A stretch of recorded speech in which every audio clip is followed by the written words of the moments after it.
Hello and welcome. I'm your host, Neil Howard. Thank you so much for joining us once again here on Health Professional Radio. In this segment, we're going to be speaking with Dr. Michelle Slater, joining us to discuss her book, Starving to Heal in Siberia, My Radical Recovery from Late-Stage Lyme Disease and How It Could Help Others. It published just this month, September of 2022. She's going to share her experience and talk about dry fasting. Welcome to Health Professional Radio, Michelle Slater. Thank you for joining us. Thank you very much for having me. Tell us a bit about yourself, and then let's jump into your book and why you wrote it. Absolutely. So I have a Ph.D. from Johns Hopkins, although not in the medical school. It's actually it's from the humanities in literature and philosophy. But that just means that coming from Johns Hopkins, I am a seriously trained researcher. So even though medicine is not my field, I worked very closely with my doctor and to, research the science behind the treatments that healed me. So before I became gravely ill with Lyme disease, I had been a professor and I had always been a very active person and ran marathons and, was an avid skier until I became ill.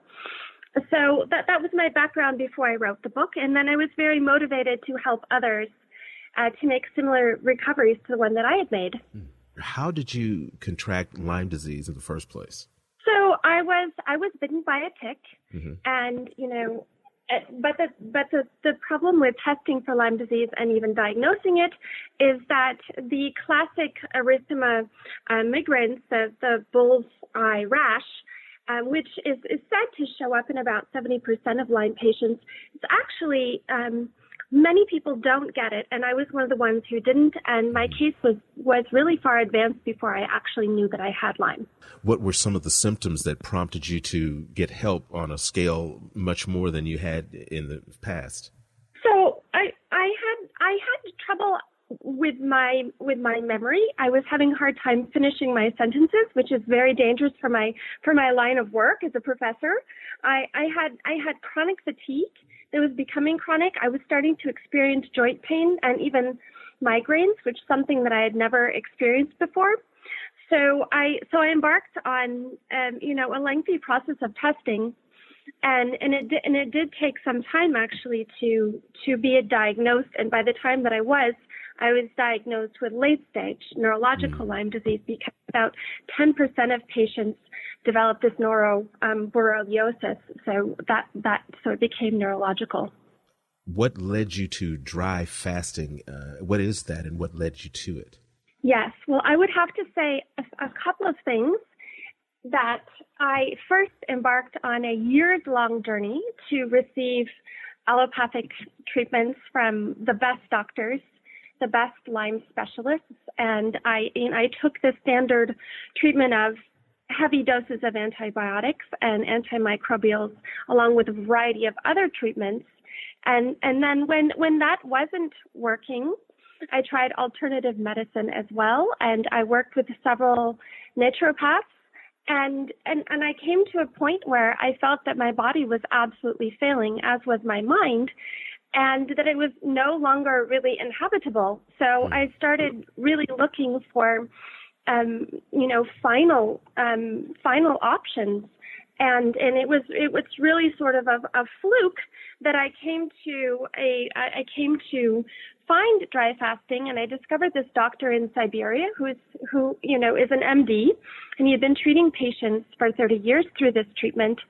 And what dry fasting is, it's essentially the process of autophagy, or the body engaging in self-eating of diseased cells.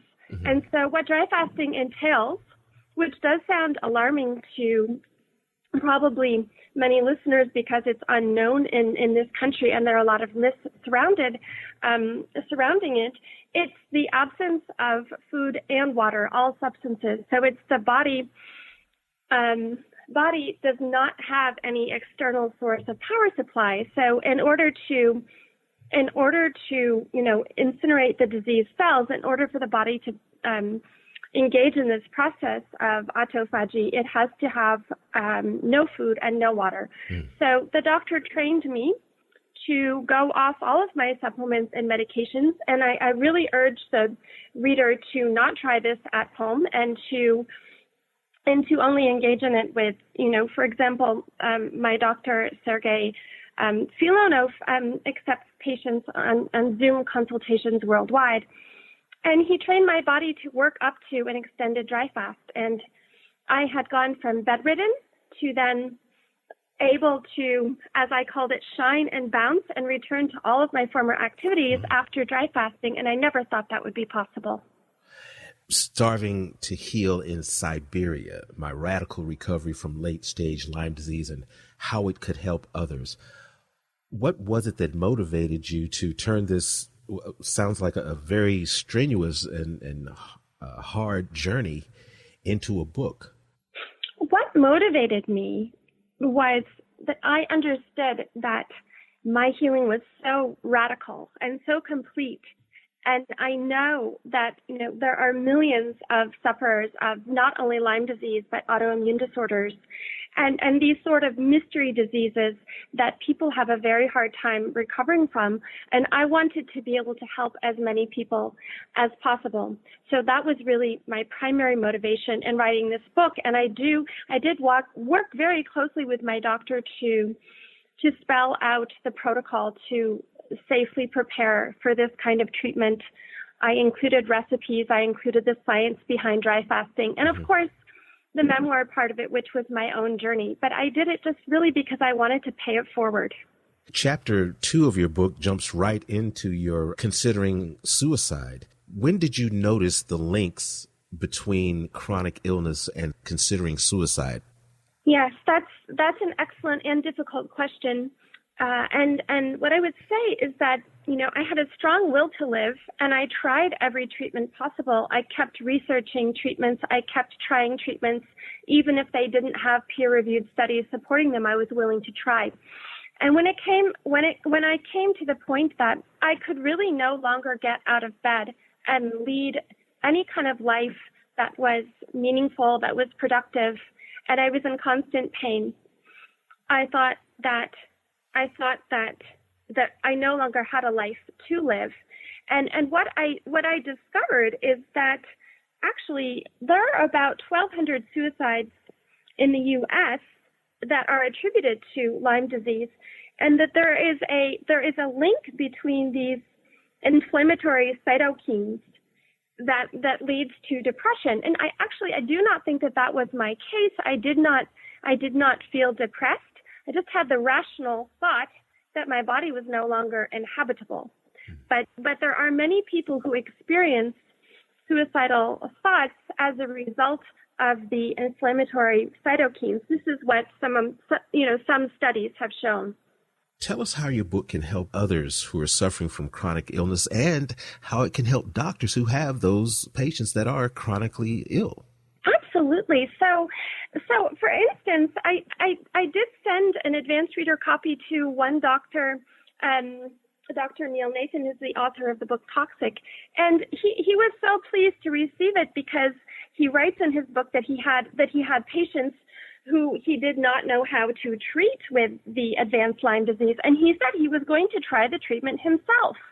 So that was very encouraging. And I would say that it can help others because one of the main symptoms of these autoimmune disorders and Lyme disease is inflammation. And so in dry fasting, inflammation simply cannot exist when you start depriving the cells of water. So the body immediately goes into a process of recycling compromised cells.